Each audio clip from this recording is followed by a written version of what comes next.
Algo todavía.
Localizar heridos.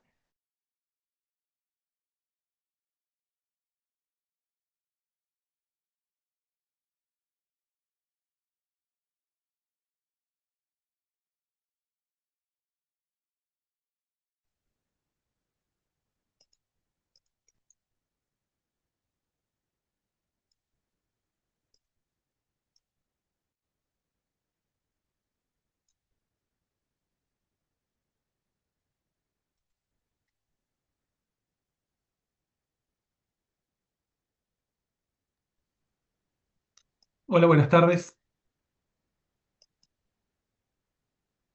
Hola, buenas tardes. Buenas. Hola, buenas Hola, tardes. ¿cómo están? Bien. Justo iba a decir que no podía compartir pantalla, pero ahí me acaban de habilitar, así que si me dan un segundo, comienzo, preparo eso. Estaba esperando nada más esa parte para comenzar. Deme un segundito, ahí estoy con ustedes.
Bueno, ahí estoy compartiendo pantalla, ¿verdad?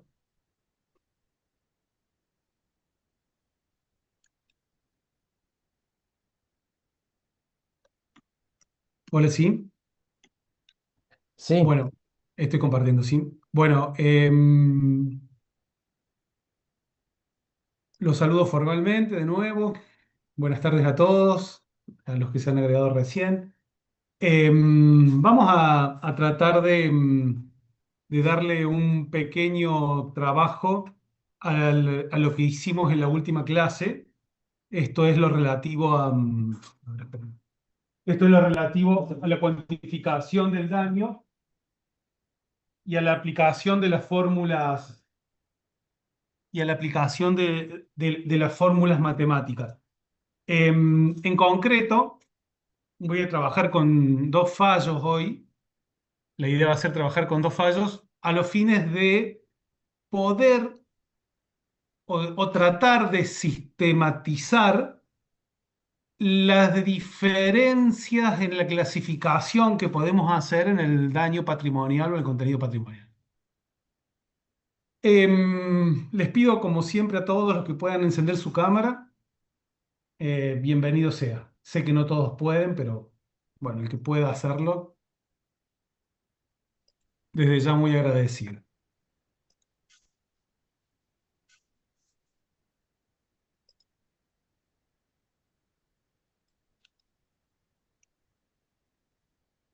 Bueno, em,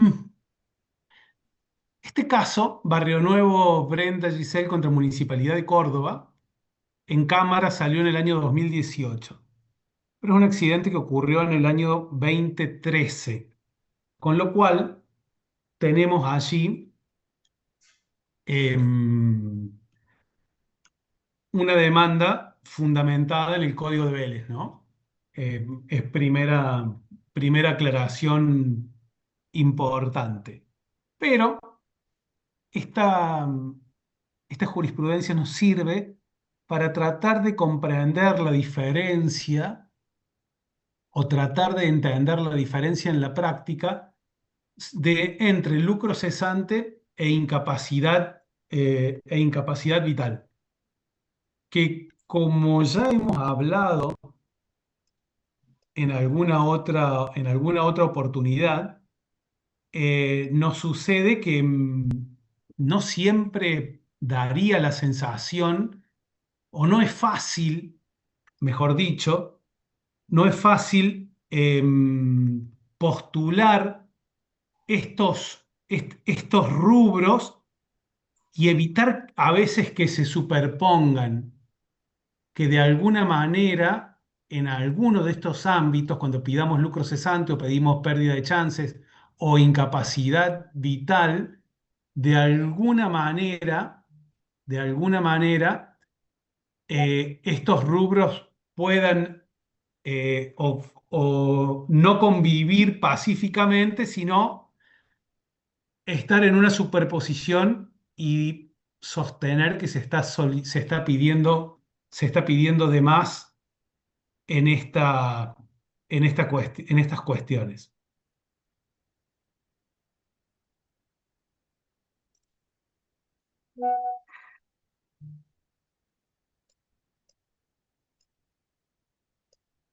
Qué problemas que tengo hoy con la tecnología, chicos. Perdón, esto. Ok. Em,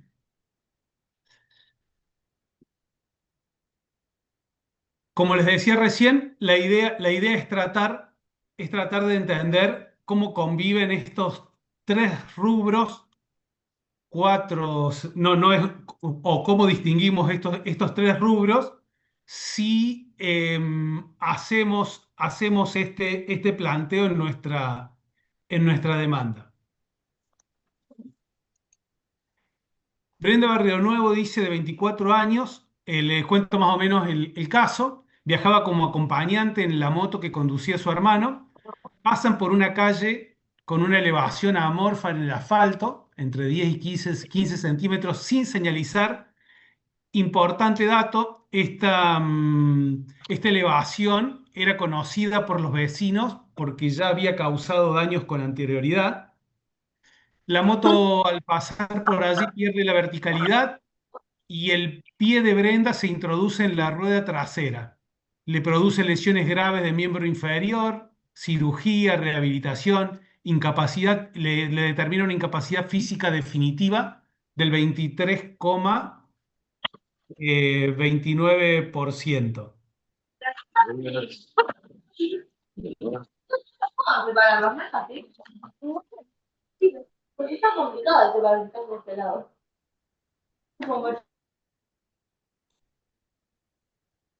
Bien, en en esa situación se demanda a la municipalidad por un vicio en la calzada, bajo la responsabilidad objetiva, ¿no es cierto?, el artículo del 1113 del viejo código. Entonces, el juez en primera instancia y luego afirmado en Cámara mantiene una responsabilidad compartida, un 30% para la municipalidad y un 70% para el conductor, pero no es el punto, la responsabilidad de lo que vamos a tratar nosotros en este momento, sino cómo se arma esta demanda de una persona de 24 años de edad, un sexo femenino, con un 23,9%, casi un 24% de incapacidad, con 72 años, con salario mínimo vital y móvil como ingreso, porque no podía demostrar actividad, y con una edad tope de 72 años.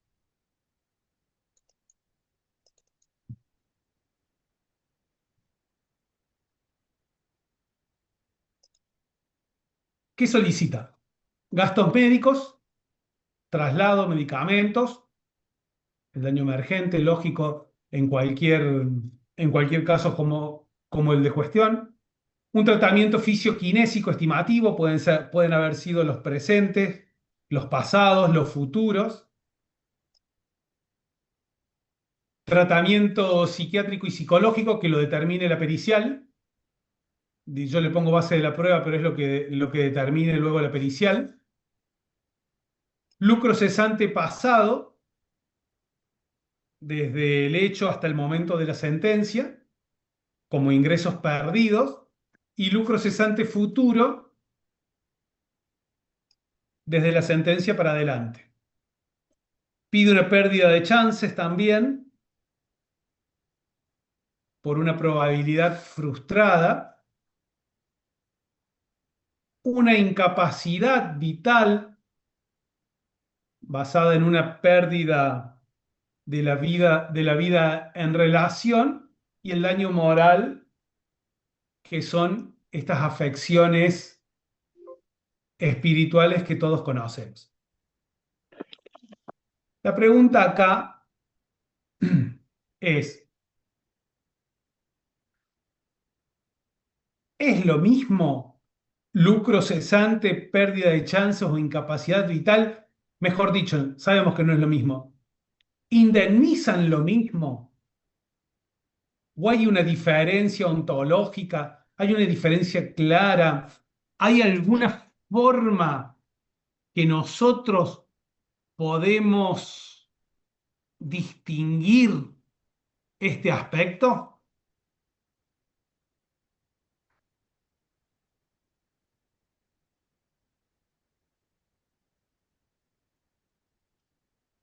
Como lucro cesante pasado, ella manifiesta que trabajaba, ¿no? Trabajaba en negro. No es que no es que decía simplemente que era una persona, sino digamos que había sufrido un daño porque sí, sino que, perdón, que su daño era simplemente la incapacidad, sino que manifestaba que tenía un trabajo y que ese trabajo no lo pudo continuar. Lo que pasa es que estaba en negro, por eso tiene el salario mínimo vital y móvil. El lucro cesante pasado va por el periodo sin trabajar hasta el momento de la sentencia, el futuro desde la sentencia hasta los 72 años. La pérdida de chance es la expectativa de crecimientos normales de toda persona ¿no es cierto?, de toda persona que estaba con 24 años en ese momento, mujer soltera y madre soltera. Y la incapacidad vital es por la afectación de su capacidad para trasladarse y hacer sus actividades habituales, y acá pongo con mayúscula, no laborables. ¿Sí? Distingue ya en el pedido el lucro cesante, la pérdida de chance de la incapacidad vital. Lo hace correctamente en la demanda.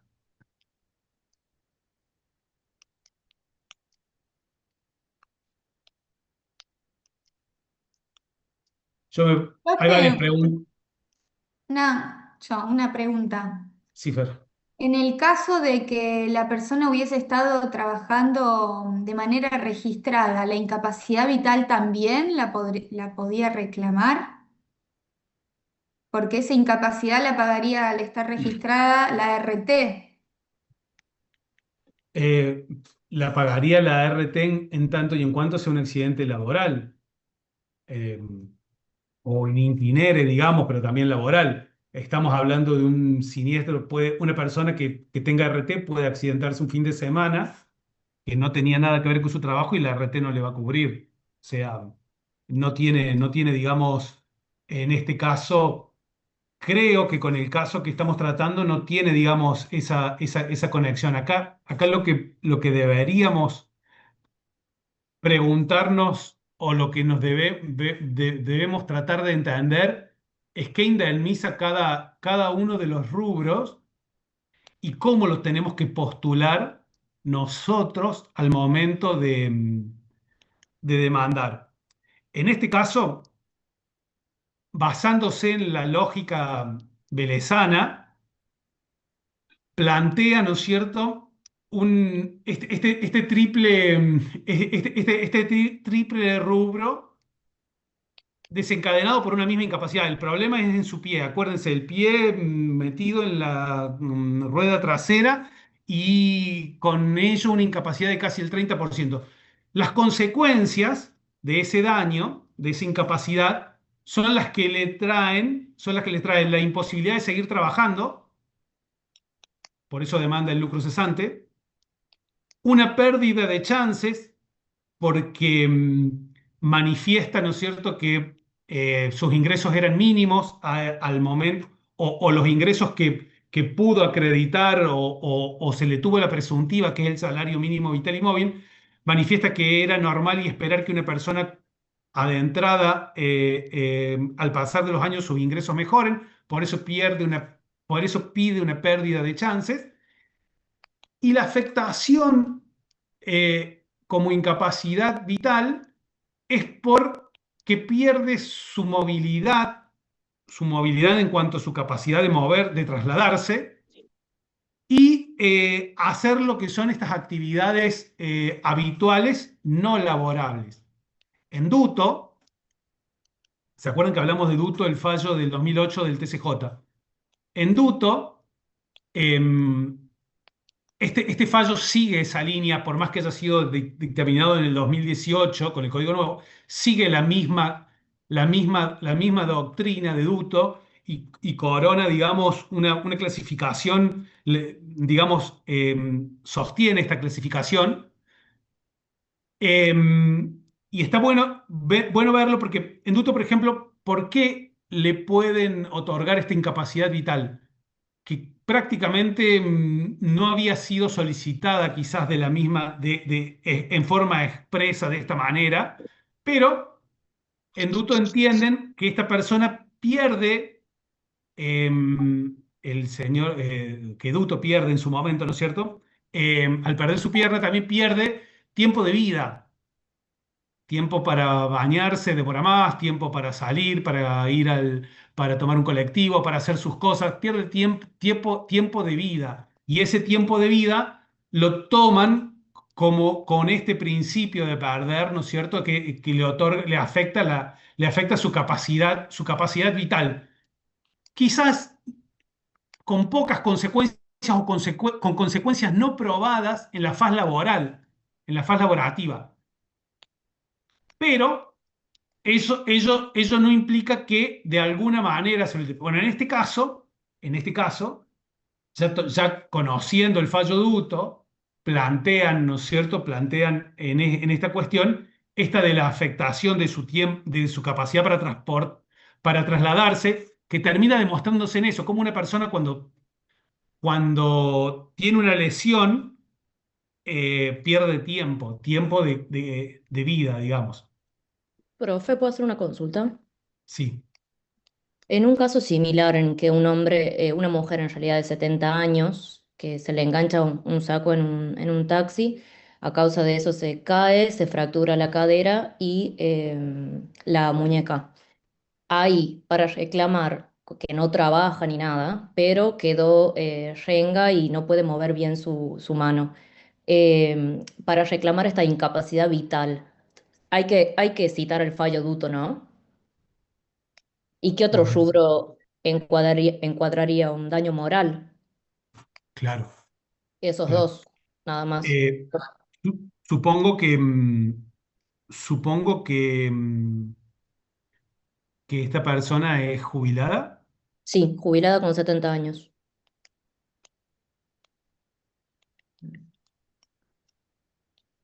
Mira, te propongo, Candelaria, que me esperes 10 minutos. El próximo Perfecto. fallo, Sí, el próximo fallo, este está Ferri contra Consi.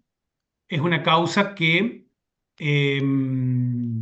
más actual y que clasifica la incapacidad permanente con otra óptica. ¿Por qué? Porque en este fallo, en este fallo, dice que hay incapacidad vital no laborativa, no laborable, ¿bien? Y le da un rubro o un monto al respecto.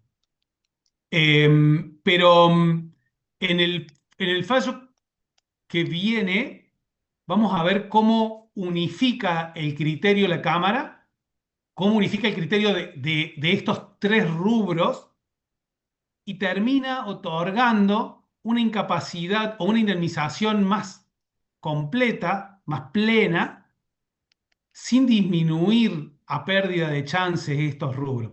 Dame un segundo que creo que puede venirte mejor el caso o la cuestión. perfecto.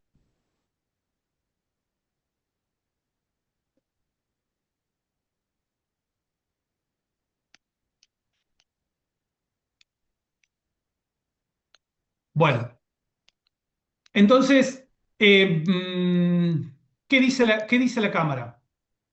Dice que se indemniza como lucro cesante se calcula con la fórmula matemática, ¿sí? O sea, se indemniza lo que la persona dejó de ganar, obviamente, como merma en su capacidad laborativa, ¿no? Se calcula con la fórmula matemática, ingresos por incapacidad por años de vida, la que vimos la semana pasada, y si no hay merma de ingresos demostrables, ¿no es cierto? No procede, obviamente, como lucro cesante. Recordemos que estamos hablando de la incapacidad laborativa. Y si no podemos demostrar que no hay merma de ingresos, ¿cuál era la solución que se aplicaba o que se aplica? Porque la verdad que todavía se aplica. Em, Generalmente se tiene como una pérdida de chances, se la toma como una pérdida de chances. Si yo demando lucro cesante y digo, mira, esta persona no puede trabajar porque a los 24 años quedó con un 30% de incapacidad y no puedo demostrar esta merma de ingresos, persona en negro, tenés que demostrar primero que realizaba una actividad y después que la dejó de realizar, o sea, es una prueba bastante compleja. Generalmente lo que se daba es una pérdida de chances. Y esa pérdida de chances, ¿chances de qué? Bueno, chances de tener otro ingreso, cambiar de trabajo, volver al mercado laboral o ingresar al mercado laboral con un porcentaje elevado de incapacidad.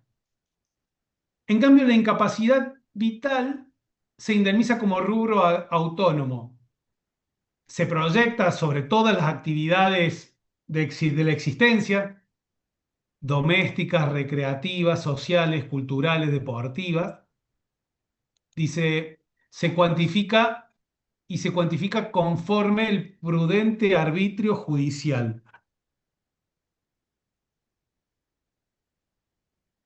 Hoy la incapacidad vital, nosotros sabemos, en la mayoría de los fallos que vamos a encontrar actualmente, la incapacidad vital, ¿cómo se la indemniza o cómo la solicitamos? Generalmente se la solicita aplicando fórmula Marshall, ¿sí? Generalmente se la solicita aplicando fórmula Marshall y siempre se perfila tomando el salario mínimo vital y móvil para igualar esa parte en ese aspecto, tomarlo de esa forma. Pero nosotros ya sabemos que estas fórmulas, estos rubros no se excluyen entre sí. Hablar con los organizadores el próximo miércoles y decirlo. Profe, ¿es un Sí. porcentaje de lo que salga del salario de la fórmula Marshall o es el resultado de la fórmula Marshall? El porcentaje es el porcentaje de incapacidad del área, sí. Es el porcentaje de incapacidad. Ah, ok, bien. Va por el porcentaje de incapacidad. ¿Va, a eso te referís? ¿O como la chance, decís vos? No, como el de incapacidad. Como la incapacidad, claro. Claro, sí, va, digamos, por el porcentaje de incapacidad. Porque se supone que lo que vos perdés de capacidad es un porcentaje, el 30% de la incapacidad.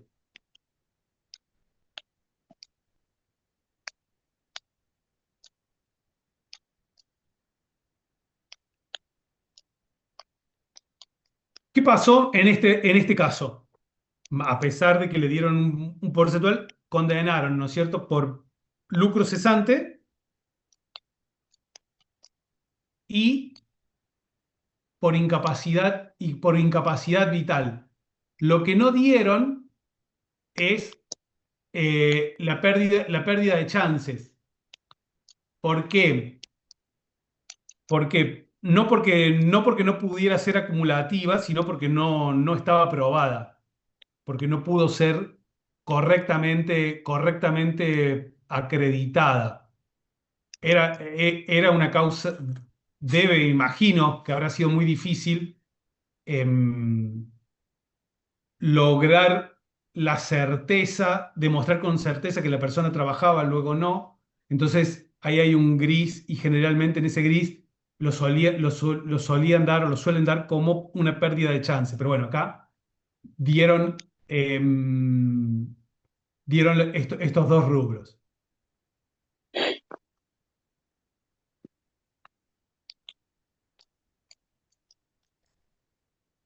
Bueno, no, esto se los voy a pasar para que ustedes los vean. Bueno, ¿cómo se liquidó efectivamente? Le dieron, ¿no es cierto?, daño emergente, algo de tratamiento fisioquinésico, psiquiátrico también, lucros, oh, por Dios. Lucro cesante pasado, lucro cesante futuros, pérdida de chances el que rechazaron, incapacidad vital otorgaron al árbitro judicial. Era común o había otros fallos entre Duto y la sanción del Código de 2015 que otorgaban esta incapacidad vital, que otorgaron aplicando una cuantificación, una cuantificación o siguiendo parámetros jurisprudenciales y decían, bueno, no, según el prudente arbitrio judicial, en tal caso, en tal otro, le dieron 50.000 pesos. Bueno, en este caso le vamos a dar 40. Bueno, siguiendo, digamos, no el cálculo correcto, estoy hablando de la incapacidad vital, ¿no? No el cálculo concreto, la situación, digamos, específica de la causa, sino atendiendo a una idea de de cómo cuantificar o cómo justificar el prudente arbitrio judicial. Prudente arbitrio judicial quiere decir básicamente lo que el juez entienda y cómo generalmente cuando el juez toma esa potestad de decir, bueno, o toma ese camino, dice cómo lo fundamento. Y generalmente, y esto en el daño moral pasa muchísimo, o ha pasado muchísimo, ¿cómo lo fundamento? Y lo fundamento en líneas jurisprudenciales, es decir, ¿qué otorgó en un caso similar o lo más parecido que yo conozco? ¿Sí? Le dieron tan rubro. Bueno, esto me parece más o menos similar, un poco más, un poco menos, pero esa es el basamento. Bueno, la incapacidad vital hasta la sanción y el reconocimiento expreso de este rubro en el Código Civil y Comercial Unificado, ¿sí? Podía verse algunos fallos, ¿no? Podían verse en algunos fallos otorgarlo de esta forma o de esta manera. Bueno, ¿qué sacamos en claro de este fallo? Lucro cesante e incapacidad vital no es lo mismo. Hay muchos fallos, hay muchos fallos y por eso Barrio Nuevo, aunque sea de... Hay muchos fallos o no es muy común ver que coexistan, que en un fallo otorguen lucro cesante e incapacidad vital. No, no, no es algo muy habitual, sobre todo cuando, bueno, no es algo habitual, no es algo común. Van a ver que en la mayoría de los fallos o en muchos fallos, y sobre todo durante este periodo que estoy hablando desde de duto a la sanción del código, un poquito más acá, eh, era como que o daba lucro cesante, o daba pérdida de chances, o daba incapacidad vital. Debía estar muy bien fundado, porque sí, no, no es que se excluyen, no estoy diciendo, pero debía estar bien fundado, bien explicado, ¿sí? Y sobre todo muy bien probado para que funcione. La pérdida de chances, bueno, exige una prueba específica, dice no basta con determinar que hay una expectativa de crecimiento, bueno, se entiende, y hay que evitar la superposición. En el próximo fallo que vamos a analizar, Barrio Nuevo lo que hace es fragmentar el daño. Dice, miren, acá hay lucro cesante, puede haber chances y puede haber incapacidad vital. El fallo contra Conci Carpinela del 2024 de Cámara dice, prácticamente es el contrapunto de este, porque dice que el Código Civil y Comercial lo que hace es al daño por incapacidad, es tomarlo como un rubro autónomo único, dice, y que de alguna manera em, eh, unificarlo lleva a criterios más justos quizás que esta simple fragmentación. Ahora cuando veamos el próximo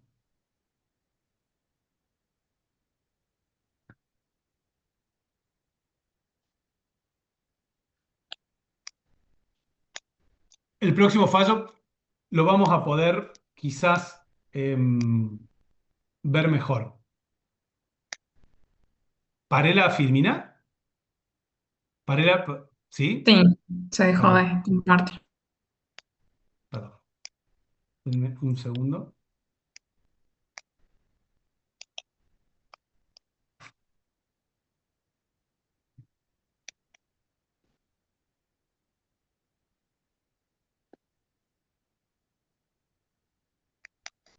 Ahora sí, no. Sí, igual.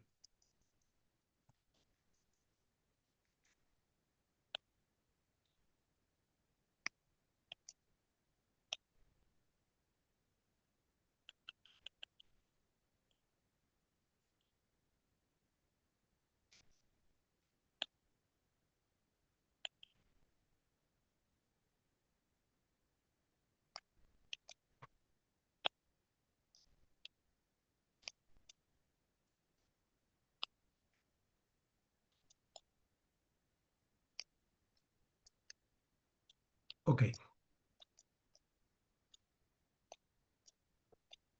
Ahora sí estoy compartiendo, ¿verdad? Sí. Sí. Bueno, el próximo fallo se llama Testaferri contra Conci Carpinella. Este caso tiene ciertas particularidades que vamos a analizar.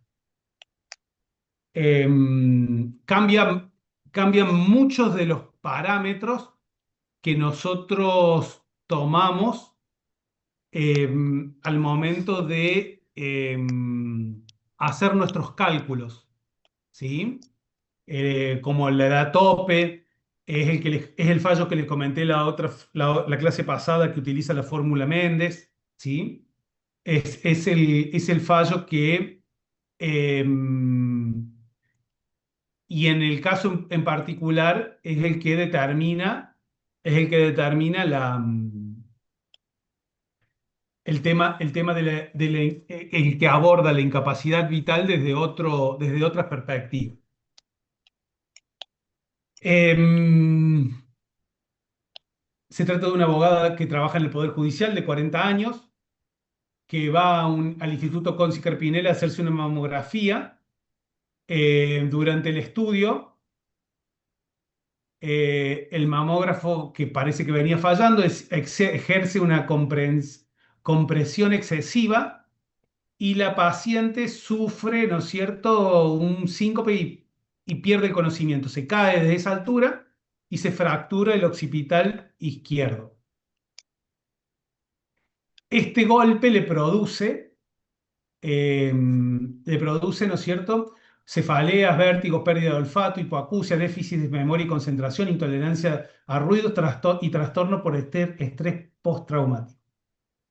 Si yo mal no recuerdo, esta persona trabajaba al momento del hecho como prosecretaria y durante el proceso demuestra que desde allí, que siempre había venido ascendiendo en su carrera y después de allí no había podido volver a rendir nuevamente o a continuar, ¿no es cierto?, con su carrera. ¿Qué analizamos en este caso? Si aplicamos, ¿no es cierto? Si la, si la, si la persona continúa cobrando lo mismo, es decir, no tiene merma económica, ¿le vamos a aplicar lucro cesante o se indemniza esta incapacidad psicofísica de alguna otra manera? Como veníamos anteriormente, debería ser como chances. Normalmente lo que se solicitaba era como chances, ¿no? Bien. ¿Qué dice el artículo 1746? Es medio extenso. El artículo 1738 especifica, ¿no es cierto?, cuáles son las consecuencias o los rubros o los rubros que pueden ir por las lesiones personales y habla de lucro cesante. Pero el 1746, que es un artículo bastante extenso, entre otras cosas dice que la indemnización por incapacidad, por lesiones personales, debe proceder aunque la persona no haya sufrido merma en sus ingresos. ¿Sí?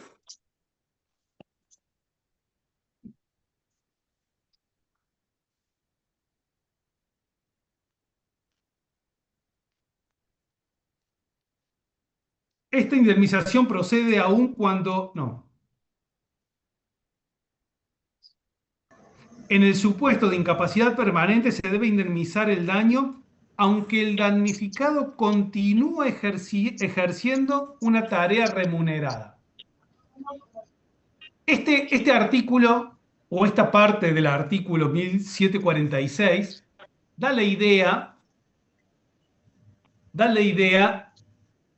de que lo que se indemniza es la incapacidad por el solo hecho de tenerla. Ya hablamos en las clases anteriores, o vimos anteriormente, o todos conocemos que ese criterio no parece ser el mejor fundado o el más sostenible, ¿sí? O el más sostenible, o por lo menos con el que la mayoría de la doctrina concuerda actualmente. Sin embargo, el 1146 está escrito y está en ese término puesto.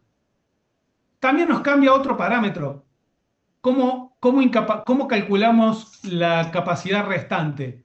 ¿Se acuerdan que vimos la fórmula Baltasar que decía una persona tiene un 20% de incapacidad física y tiene un 20% de incapacidad psíquica en ese mismo accidente? ¿Qué tiene? ¿El 40% de incapacidad o se resta o se calcula sobre la capacidad restante, la incapacidad restante? Entonces da el 36. ¿Bien? En este caso resuelve también sobre ese tema algún punto interesante. La Marshall va hasta los 72 años, ¿no es cierto?, expectativa de vida, o 76 años, en este caso puntual, para tomar la expectativa de vida de una mujer en Córdoba, por ejemplo. Vamos de a uno.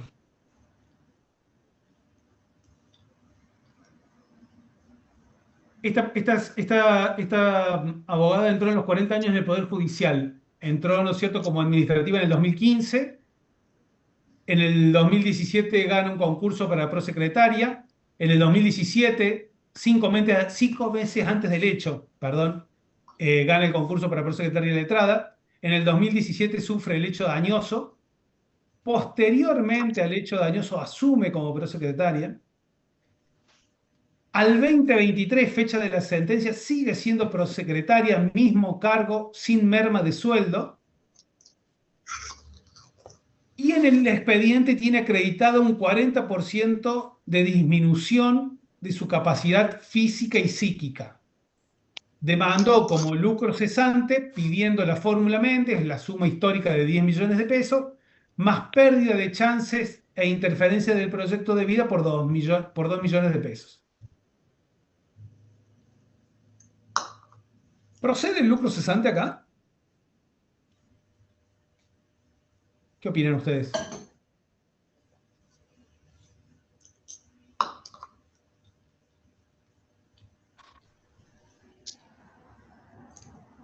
¿Hay pérdida de ingresos?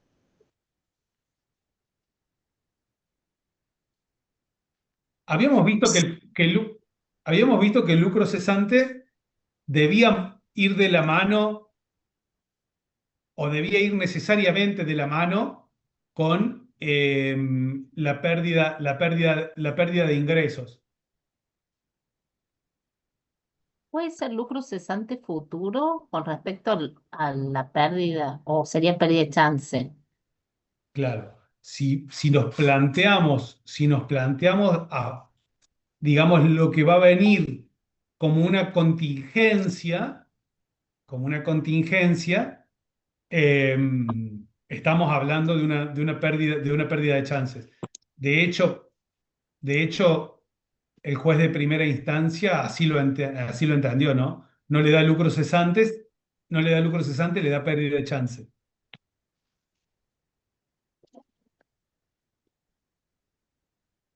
El juez de primera instancia dice, no hubo merma de ingresos, no hay lucro cesante.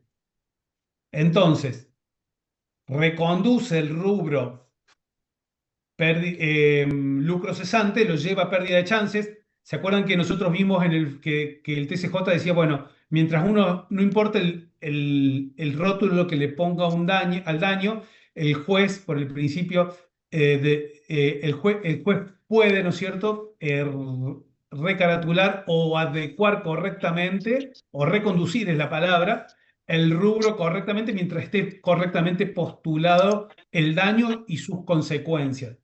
Se desprende de un fallo del TCJ Mamondi. Entonces, reconduce el rubro a pérdida de chances, pero claro, le aplica una reducción del 40% a la fórmula Marshall sobre lo que le hubiera correspondido si hubiera el lucro cesante. ¿Por qué? Porque es una contingencia, es una chance. Dice, hoy no hay lucro cesante. Ella sigue cobrando lo mismo. Es más, por lo que vimos, debe estar cobrando más, porque en el momento del accidente dijimos, no, en el momento del accidente, perdón, en el momento del siniestro ya tenía, bueno, estaba cobrando lo mismo, por lo tanto no hay merma económica. ¿Qué sucede? Supongamos, en el caso le correspondía 6 millones de pesos según el cálculo. El cálculo tomado de esta forma, ¿no es cierto? 40% de incapacidad por 65 años de edad jubilatoria. No es el caso concreto, pero estoy simplemente como ejemplo. ¿No es cierto? El ingreso anual más el coeficiente me daba 6 millones y pico. Reducido el 40%, no, menos de 6 millones daba porque me da 1.100.000. ¿Qué dice la actora? Apela porque dice, me reconocieron la incapacidad y me dice que tengo un 40% de incapacidad, pero me la indemnizan al 40% de su valor. Violaron el principio de congruencia o mutaron el objeto. ¿Cuál es el problema acá de fondo?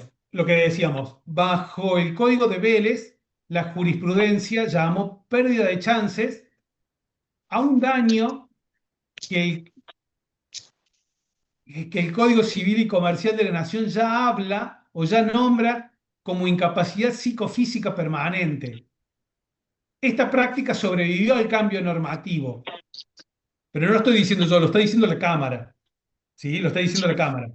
En el voto, en el vocal, digamos, el vocal que reconduce o que hace el tratamiento de los agravios, específicamente dice que esta es una práctica o que esta práctica deviene de la costumbre de cambiar el lucro cesante por pérdida de chances cuando no se acredita determinado, pero no toma en cuenta el 1746. No toma en cuenta el 1746. Eso es básicamente lo que especifica o lo que postula.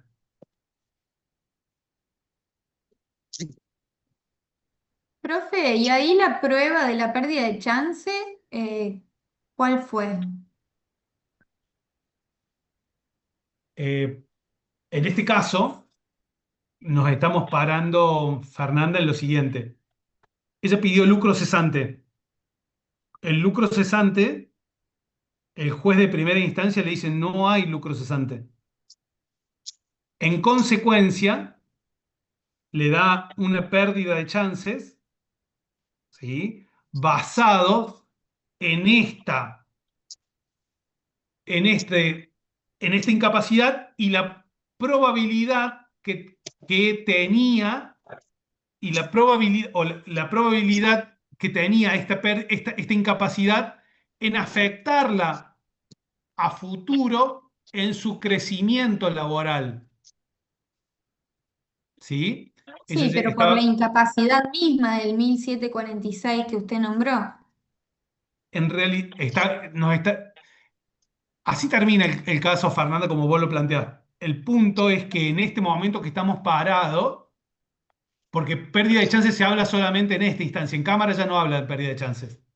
¿Bien? En primera instancia, mutan el lucro cesante, lo transforman en pérdida de chances, pero al transformarlo lo disminuyen. ¿Sí? Solamente le dan el 40% de lo que ella había pedido.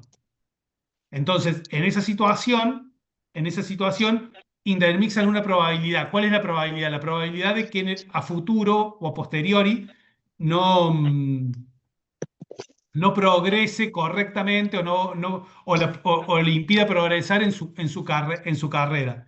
De hecho, el juicio llevó ella llegó y pudo demostrar que desde 2015 su carrera fue ascendente y desde el 2017 hasta el 2023 quedó en esa situación sin poder rendir otro tipo de concursos u otra actividad. Ah, bien, eso lo demostró. Bien, por lo menos hasta esa etapa sí. El vocal dice ordena el campo. Una incapacidad puede generar 3 tipos de daños distintos.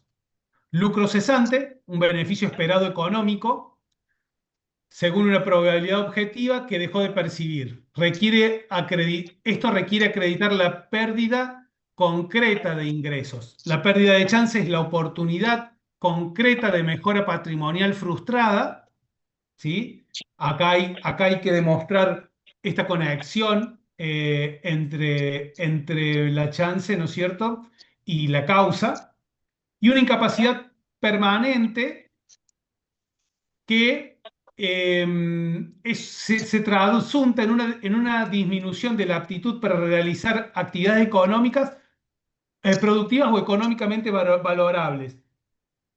En barrios, cuando hablamos de incapacidad permanente o incapacidad vital, nos referíamos a las no laborativas, ¿se acuerdan? Específicamente. Este fallo dice esto: la incapacidad permanente se indemniza per se, o sea, por tenerla. ¿Bien? Más allá de eso, ¿por qué? Porque lo dice el código. Lo dice el código, lo dice el 1146. Hay que indemnizarla, hay que tratarla. No hace falta desmembrarla y ver si es lucro cesante, si es pérdida de chance, si es incapacidad vital. Es más, dice, no hace falta ponerle un rótulo. No hace falta ponerle un rótulo a algo que ya lo dice, que ya lo determina, que ya se determina.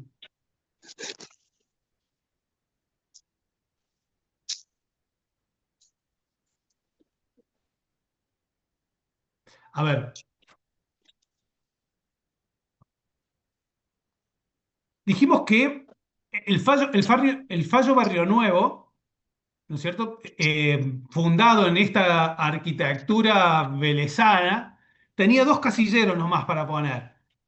El, el viejo, el viejo, digamos, lucro cesante o el llamado lucro cesante, que es la ganancia de la que fue privado el damnificado, y el principio general que se indemnizaba todos los perjuicios susceptibles de apreciación pecuniaria.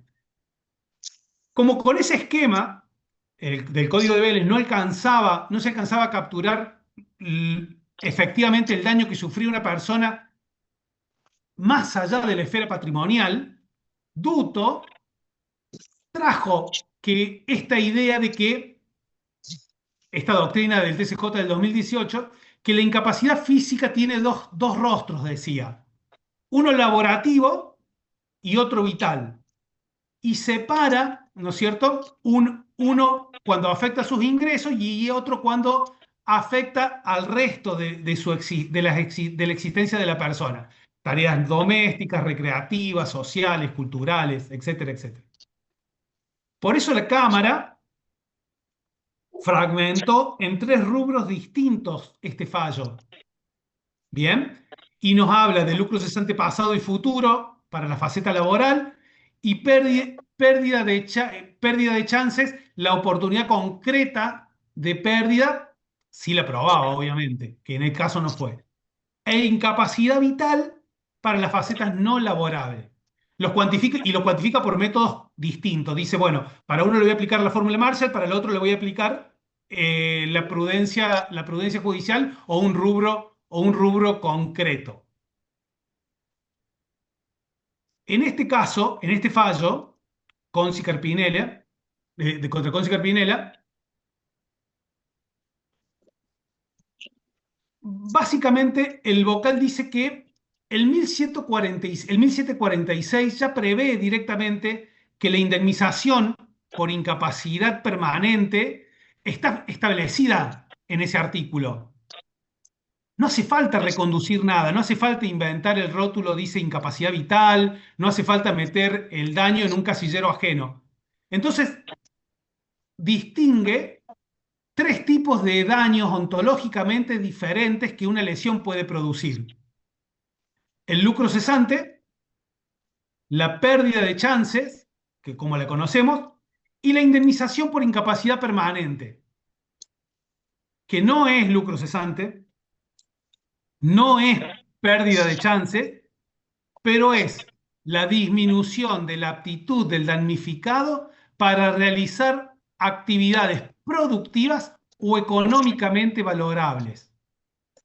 Y procede aunque la víctima siga cobrando lo mismo. procede inclusive, como dice la última parte del 1746, aunque otra persona le esté pasando alimentos, se indemniza por simplemente el hecho de tenerlas. Entonces, en el caso concreto, no le reduce, ¿sí? No le reduce el monto a una pérdida de chances. Tampoco le dice que es un lucro cesante, porque no es un lucro cesante, porque no hay pérdida de ingresos, ¿sí? El juez dice que hay un propio argumento que es ¿no es cierto? Que él denomina una incapacidad permanente. Lo que nosotros conocemos como incapacidad vital o lo que se conoce normalmente, él la denomina como incapacidad permanente. Pero en este fallo no lo trata como un rubro accesorio, un rubro más. Es la forma de darle contenido a la incapacidad o al rubro en sí. A ver, decimos entonces, siguiendo la teoría o la doctrina, ¿no es cierto?, de Barrio Nuevo, la incapacidad vital, dice, tenía dos caras. Una, la laboral, el lucro cesante o su pérdida de chance, y la no laboral era la incapacidad vital. Si perdiste una, también podés pedir la otra, pero ojo, que no se superpongan, ¿sí? Que no se superpongan.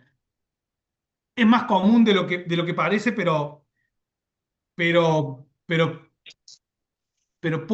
pasa. En Conci Carpinella, la incapacidad, dice, es una. Tiene su propia norma, el 1746. No la llamemos chance disminuida, ni vital, ni nada. La indemnicemos en forma plena con fórmula por separado. Y lucro cesante es otra cosa y la pérdida de chance es otra cosa.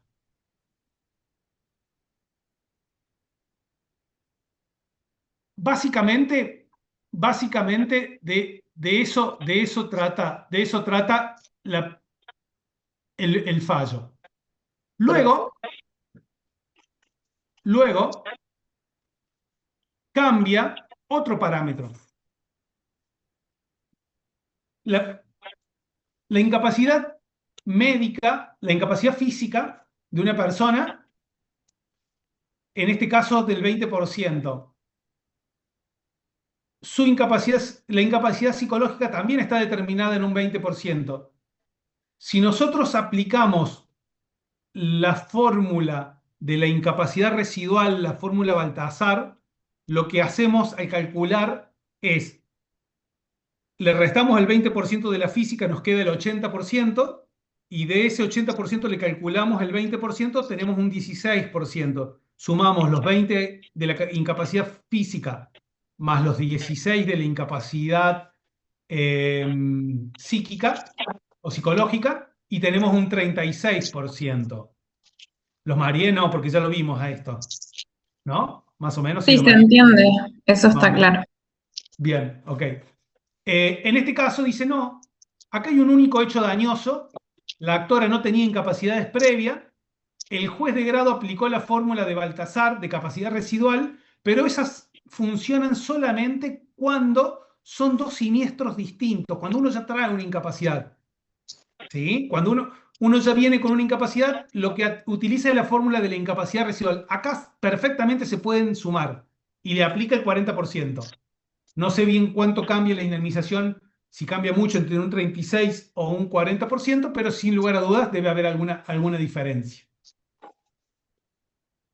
Y en este caso, aparentemente en porcentual no parece demasiado, pero sí hay casos donde el tema puede cambiar. Dice que Baltasar solo aplica en siniestros sucesivos, no único hecho. Además, explica, ¿no es cierto?, que algo sigue una teoría de la Corte.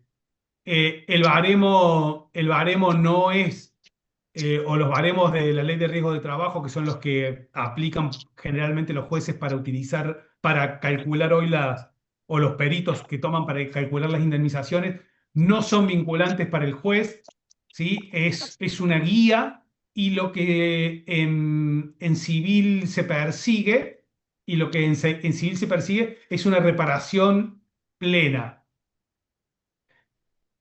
en contraposición con la laboral, que lo que hace es calcular simplemente un número en base a un presupuesto determinado. La lógica del fallo es esta: la actora tenía un 100% de incapacidad antes del hecho. Si un único accidente pierde el 20% por una secuela neurológica y un 20% en psicológica, no le pueden sumar capacidades que ya no tenía. O sea,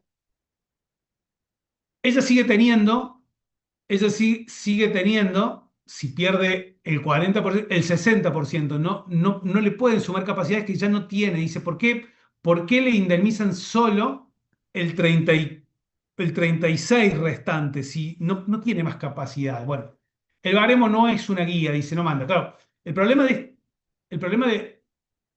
no tomar la fórmula Baltasar se da mucho y se complica mucho cuando una persona tiene el 80% de incapacidad física, el 70% de incapacidad física, el 90% de incapacidad física. La psicológica le da otros 50 más. Entonces dicen, no puede ser que una persona tenga el 140% de incapacidad. Entonces, de allí surge la fórmula de tomar para que una persona no tenga más del 100% de incapacidad en un siniestro. Pero bueno, dice, el baremo es una guía. No es el que, no manda, no es el que resuelve esta, esta situación. Como si no fuera poco lo novedoso del fallo, o sea, ya tenemos dos cuestiones tratadas, ¿no? Hay otro más. Aplicamos Marshall, no es la primera vez que aplica Méndez, ¿no? Córdoba, no es el único, pero en este caso se da toda una sumatoria. Obviamente, primer tema, aplicamos Marshall o Méndez, 72 o 76 años. Para que esta discusión haya llegado a este momento, tuvo que ser planteada en la demanda. ¿Sí? Eso está claro. Bien, o sea, son cuestiones que nosotros debemos tener en cuenta al momento de plantear nuestra demanda. Muchas veces parece que en algunos casos no se tienen en cuenta muchas particularidades. Y dicen, ¿por qué en este sí? ¿Por qué en este no? ¿Por qué en este sí? Muchas veces esta respuesta está en la forma en la que cada una de las partes propuso la demanda. ¿Sí? Muchas diferencias están ahí. No es que el juez opina siempre distinto, ¿sí? O porque necesario. Puede ser que los jueces opinen distinto, no estoy diciendo que acá hay un criterio o que siempre va a haber un criterio unificado, pero mucho tiene que ver, en cómo se propone la demanda, la demanda. Bueno, ¿cuál era la diferencia entre la fórmula Marshall o Méndez? ¿Se acuerdan?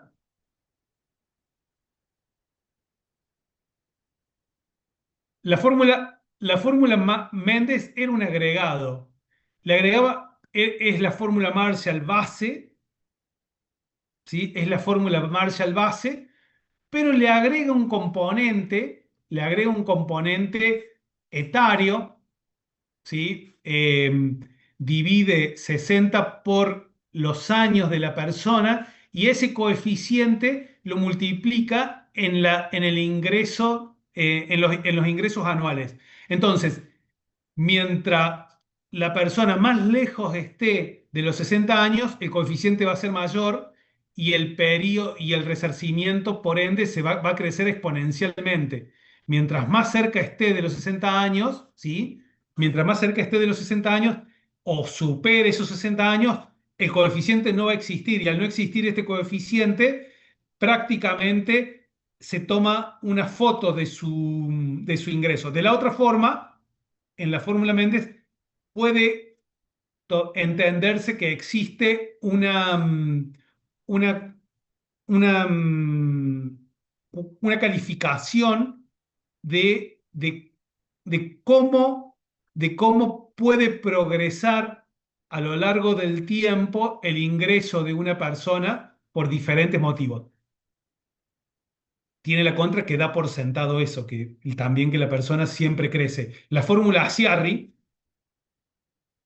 que creo que no la tocamos, pero sí hablamos un poquito. Aciarri lo que hace, Aciarri, dijimos, presenta o plantea un jurista de Bahía Blanca que ya hoy es conocido básicamente por estos temas en gran parte del mundo, por lo menos de habla latinoamericana. Entonces, esta persona lo que hace es decir, bueno, voy a plantear una fórmula que tome los ingresos actuales, pero le voy a tomar sus picos y también sus decrecientes. No puedo tomar ingresos en formas constantes y planas, ¿sí?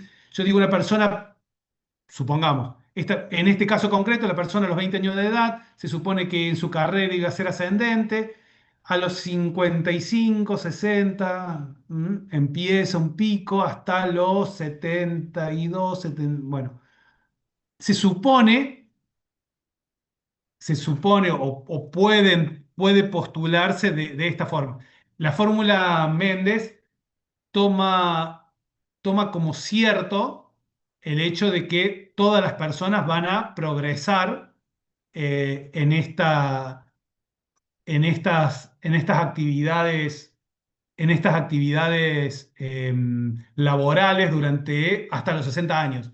Entonces, eh, tampoco es tan cierto, pero en muchos casos puede aplicarse. La fórmula Marshall toma un ingreso único y constante a la fecha del hecho o de la sentencia. Miren esto, no lo hablamos en la clase pasada. Yo anteriormente, antes de la sanción del Código Civil y Comercial del 2015, había un problema bastante complejo, que era el siguiente. Yo denuncio en la demanda los ingresos de mi cliente y digo, mi cliente al momento del accidente tenía un ingreso de tanto y lo denunciaba.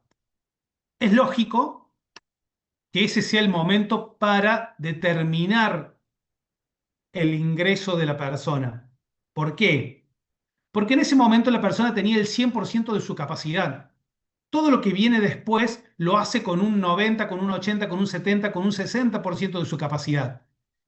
La fotografía al momento anterior era lo que la persona hacía con su vida, en este caso laboral, con su capacidad plena. Bien, el problema de tomar esta foto en ese momento es que a lo largo del tiempo que demoraba el proceso, 2, 3, 4, 5 años, ¿sí? Y más si querés, al momento de sentenciar, volver con esos ingresos originarios, causaba un perjuicio muy importante, porque todo este periodo que generalmente en la Argentina, después del 2001 para acá, han sido periodos inflacionarios o periodos de grandes picos de inflación en general, causaba un serio problema y un gran problema, sumado a otras cuestiones. Tenemos todavía hoy vigente la ley de convertibilidad que prohíbe la aplicación de coeficientes o actualizaciones indexatorias, ¿sí? Esa está presente desde el año 93 en nuestro código. O sea, sumado a ello, había muy poca salida judicial para calcular a valores actuales. El Código Civil y Comercial Unificado incorpora las obligaciones de valor en el 772, ¿sí?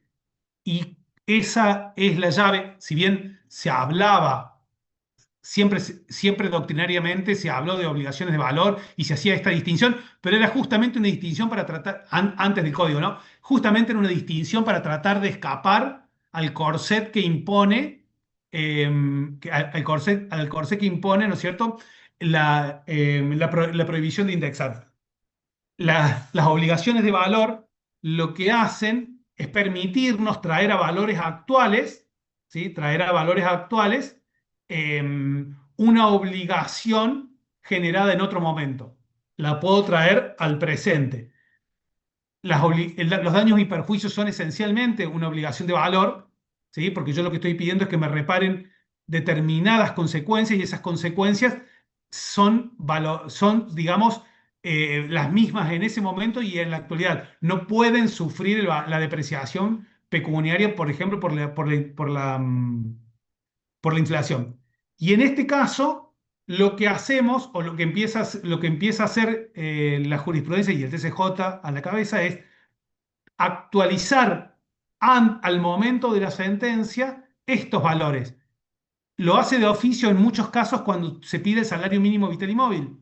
¿Sí? Cuando dice, bueno, yo solicito la aplicación, yo solicito el salario mínimo vital y móvil que en el momento del accidente era del, no sé, en el 2023 era tal, hoy cuando lo trae en la actualidad, generalmente lo puede hacer de oficio. Pero bueno, obviamente nosotros tenemos la posibilidad de solicitarlo en los alegatos, que es la última instancia procesal para realizar este pedido.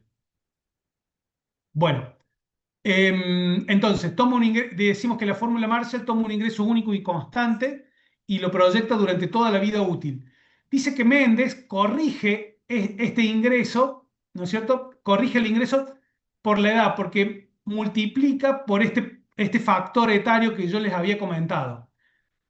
También eleva la edad útil a 75. 76 en este caso por el INDEC actual. Una persona dice no gana lo mismo a los 25 que a los 55, lo que habíamos hablado hace un ratito. Bueno, y da una explicación práctica.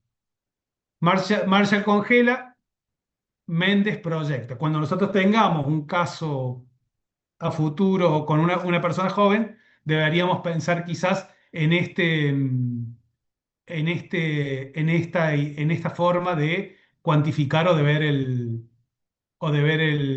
aplicar la fórmula matemática. También entiendo que reduce al 4%, el Méndez aplica al 4% el valor o el factor de la tasa de descuento, perdón. Bueno, esta es la discusión. Reparación plena. La demandada dice, la demandada, la actora no perdió ingresos, conservó empleo, ascendió, no probó merma económica alguna, por lo tanto no hay daño patrimonial. La actora dice, mi capacidad psicofísica se redujo permanentemente. Aunque conserve el cargo, no puedo rendir para nuevos concursos. No puedo enseñar como enseñaba antes. No puedo cuidar a mis 3 hijos como lo hacía antes, ¿sí? Hace un pedido integral en cuanto, o un análisis integral en cuanto a su incapacidad.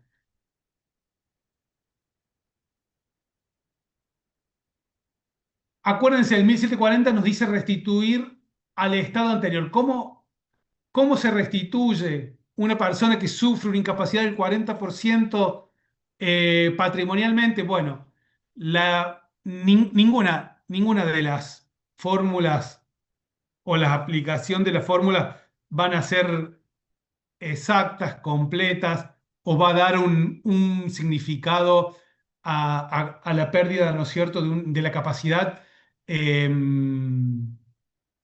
a la capacidad plena de una persona. Pero bueno, se intenta, o en este caso, el fallo intenta dar una reparación un poco más integral, por lo menos de lo que había hecho el juez de primera instancia. ¿Qué preguntas podemos hacernos acá? bueno, ¿qué reparamos cuando reparamos la pérdida económica o la integridad? Esa pregunta acá la volcamos, o este fallo da la idea que la vuelca en cuanto a que acá conviene plantearla desde la integridad. Hay que restituir a su estado anterior, según lo que especifica el 1740. Si dos personas sufren la misma incapacidad, pero una tiene mejor sueldo, ¿la primera vale menos? ¿Es justo eso? Esta misma pregunta se hace para el daño moral. ¿Por qué? Justamente en la incapacidad vital, ¿qué sucede? Cuando se solicita, los jueces dicen, bueno, sí, yo indemnizo lucro cesante o pérdida de chance e indemnizo incapacidad vital. ¿Bien? Acuérdense que acá, por más que le pongamos el título, no estamos hablando específicamente de incapacidad vital. Acá el camarista toma un concepto y abarcativo. ¿Sí? Acá toma un concepto abarcativo. Trata de romper con esa partición, pero en los fallos que hemos visto anteriormente o los que podemos todavía ver, tenemos esta dualidad entre aplicar un daño patrimonial para, digamos, para las pérdidas laborativas un rótulo y para las no laborativas la incapacidad vital. Todavía ese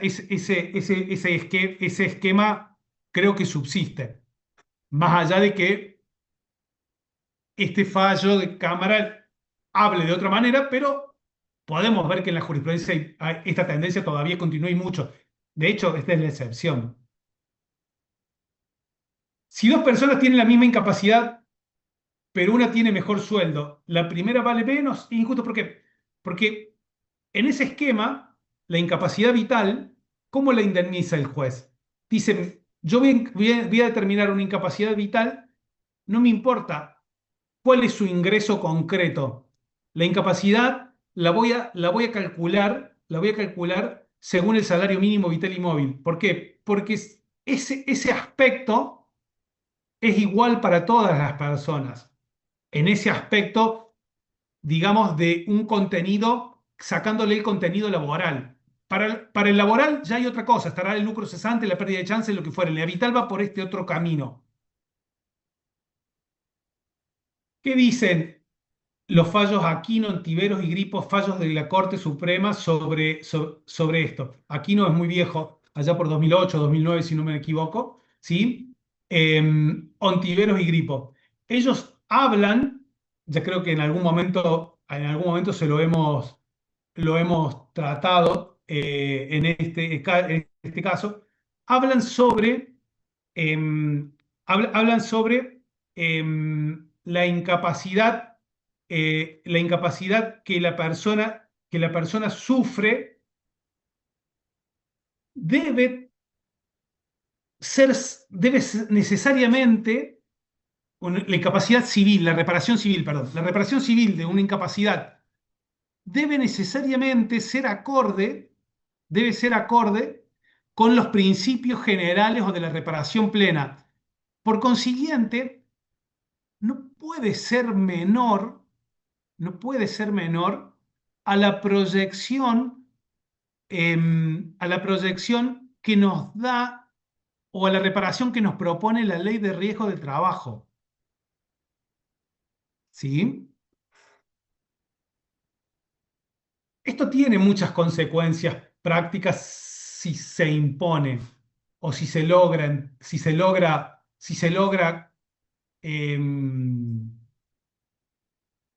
fundamentar de esta manera. Porque Ontiveros y Gripo nos dicen esto, miren, nos dicen, el derecho laboral es el piso.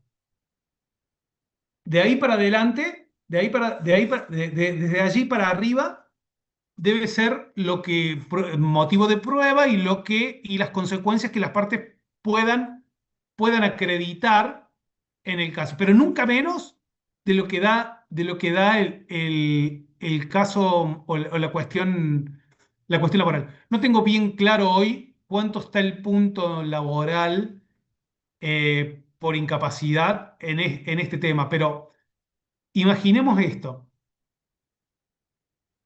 Si yo tengo una persona que tiene un 5% de incapacidad, un cliente que tiene un 5% de incapacidad, y efectivamente pruebo que existe ese 5% de incapacidad, tengo acreditada parte del daño. Me está faltando en el concreto demostrar cuál es la consecuencia de ese daño. Y no me va a ser fácil en una persona con el 5% decir esta persona perdió su trabajo. No me va a ser fácil decir esta persona pierde chances de conseguir otro trabajo. No me va a ser fácil de realizar esas demostraciones. ¿Por qué? Porque un 5% de incapacidad, salvo que sea un pianista que pierde el dedo, la movilidad en el dedo meñique, por ejemplo, ¿sí? S- Porque generalmente esa pérdida, ese 5%, lo va a poder disimular con un mayor esfuerzo o de otra manera. ¿Me explico? Pero no va a generar un impacto en el ámbito diario que yo pueda necesariamente trasuntar en consecuencias. En laboral es muy fácil o es más sencillo porque se paga, ¿no es cierto? Según una tabla, esa tabla son los baremos, perdón. En esos baremos determinan un porcentaje de incapacidad, el porcentaje de incapacidad me da una fórmula y esa fórmula me da un resultado. Y ese resultado sale simplemente por tener un 5% de incapacidad, un 50 o un 0,5 de incapacidad. ¿Sí? En, en civil, en civil, al reparar las consecuencias, aspiramos, o el derecho aspira a una reparación íntegra, completa. El problema de esto es que al tratar de mostrar o poder probar las consecuencias en incapacidades chicas, ¿sí? Cuando la persona sufre lesiones pero no tan graves, ocurre que la prueba no la tenemos tan sencilla, no es visible. Son incapacidades que prácticamente no se pueden medir las consecuencias. Bueno, Ontiveros y Grippo nos dan algunas salidas sobre este tema.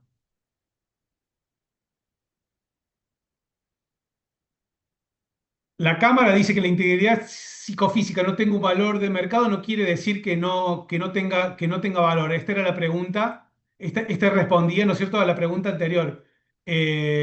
Si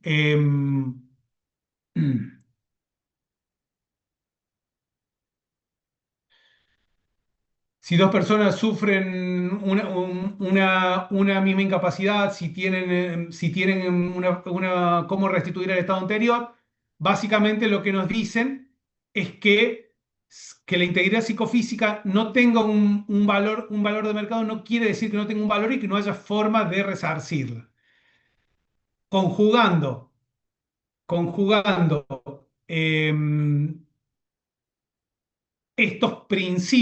conjugando estos principios, traje Ontiveros porque Ontiveros es el fallo ese del 2018 de la jueza mendocina.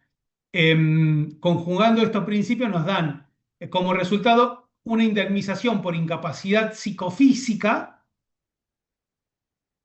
que debería ser abarcativa, no trata sobre lucro cesante, no trata sobre pérdida de chance, no la busca encasillar en esos aspectos, sino simplemente toma una incapacidad psicofísica y la aplica sin reducción alguna.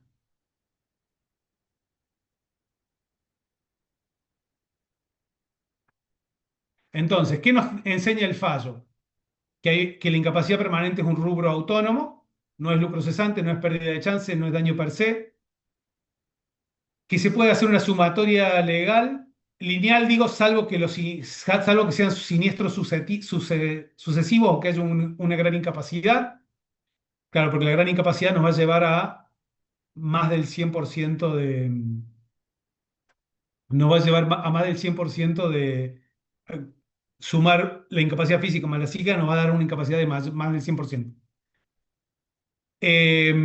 Aplicar Mendes sobre Marshall para una persona joven y 76 años y no 72. Acá lo que hay que, una persona tiene que, nosotros hoy que tenemos la posibilidad de hacer consultas más rápidas, cuando tenemos una persona de mediana, con una edad avanzada, queremos ver si le pedimos hasta los 76, hasta los 72, hasta los 80 o los 85.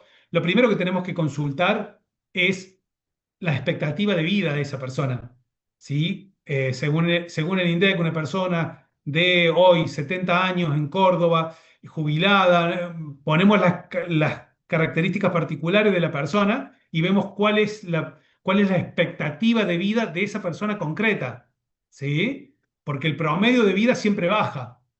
El promedio de vida de una persona siempre baja, porque hay personas que fallecen a los 30 años, a los 20 años, entonces el promedio va bajando. Cuando una persona ya tiene 60 años, se supone que su expectativa de vida no va a ser de 72, se supone que va a ser una expectativa de vida superior. Ya vivió 60 años, ya pasó el promedio, ya pasó gran parte de lo que baja, las edades que bajan esta posibilidad. Bueno, era un trabajo para hacer. Quizás, quizás cuando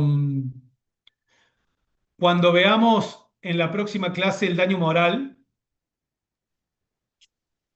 quizás cuando veamos en la próxima clase el daño moral, volvamos a tocar algunos de estos conceptos o algunos de estas cuestiones.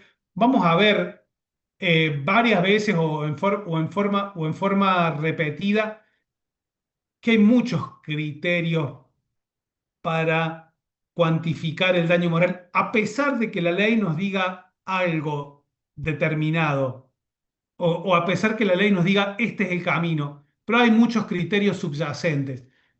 Creo que posibilidad de cuantificar, en la posibilidad de cuantificar una incapacidad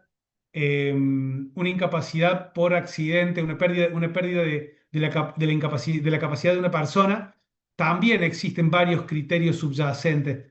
Hemos tratado de ir viendo algunas cuestiones o tratar de manifestar alguno de ellos, pero creo que no hemos agotado, obviamente, todas las posibilidades, ni mucho menos. En la próxima clase analizamos un poco lo que es el daño moral, si les parece. Vamos por ese lado. Si quedan algunas dudas o algunas cuestiones o hay algo puntual que lo que debamos ver ahora o al ver en la clase que viene, no tengo ningún problema. Profe, ¿puedo hacer una breve preguntita? Sí, Candelaria, cómo no. Sería del caso que yo le consulté de una mujer de 70 años, viendo esto que Méndez tiene en cuenta hasta 76 años con respecto a la de Marshall, me convendría aplicar esa, ¿no? Sí, pero vas a encontrar fallos.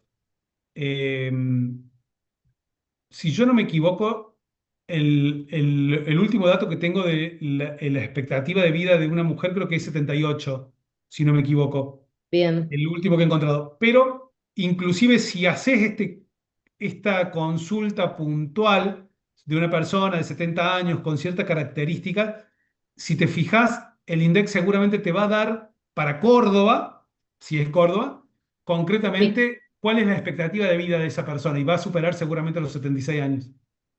perfecto. Y última consulta, en el caso que yo quiera fundamentar en que era una mujer que siempre se cuidó y que, bueno, ahora a causa de esto cambió toda su vida, no puede levantar a sus nietos y demás. Son cosas que, por ejemplo, levantar a sus nietos no son cosas que yo podría probar. Las pongo igual, irían más como daño moral, entiendo, que ya lo vamos a ver en la otra clase, eh, Ujú. pero no iría como incapacidad permanente, sino más Mirá, como daño moral. Mira, dentro de la incapacidad vital, vos vas a poder, no sé cuánta incapacidad estemos hablando, pero vos podrías plantear, ¿no es cierto? Cualquiera de nosotros podría plantear que esa persona ya no hace lo mismo que hacía antes, ya no cocina o no cocina, o no puede cocinar tanto tiempo, ya no puede realizar sus tareas, algunas tareas solas, necesita asistencia o ayuda, ya no puede, por ejemplo, cuando sea para levantar peso, cuidar a sus nietos ya no puede realizarlo de la misma manera o no puede realizarlo directamente. Ese es el famoso valor sombra de las cosas. Es decir, bueno, si no las hace ellas, alguien va a tener que pagar por esas cuestiones. Y el Ahí daño por, moral también le va a acarrear el daño moral otro también rubro. le va a figurar por ese lado. Por una cuestión de similitud de que el Duto también era una persona jubilada y demás, ¿me convendría citar a ese fallo o voy con el de Y, Conci? y Duto, fíjate, porque me parece que Duto le da hasta los 80, 81, si no me equivoco. Bien, Tuto está bueno por me ese fijo. lado, porque no recuerdo bien eh, hasta qué edad le da. Podés citar los dos, ¿por qué no? Porque Conci, lo único que hace Conci es elevar de 72 a 76. Bien, El promedio que nosotros normalmente calculamos cuando vos tomás una persona de 30 años de edad, le calculás hasta los 72. Bien, la expectativa de vida. Está más lejos, son muchos periodos para resarcir, ¿me explico? sí, Pero cuando está muy cerca de la edad, necesitas depurar ese pedido de otra manera, perfecto. Muchas gracias, profe. por nada. Bueno, gente, que tengan buenas tardes. Nos vemos en la próxima. Muchas gracias. Chao, que anden bien, hasta luego. Chao.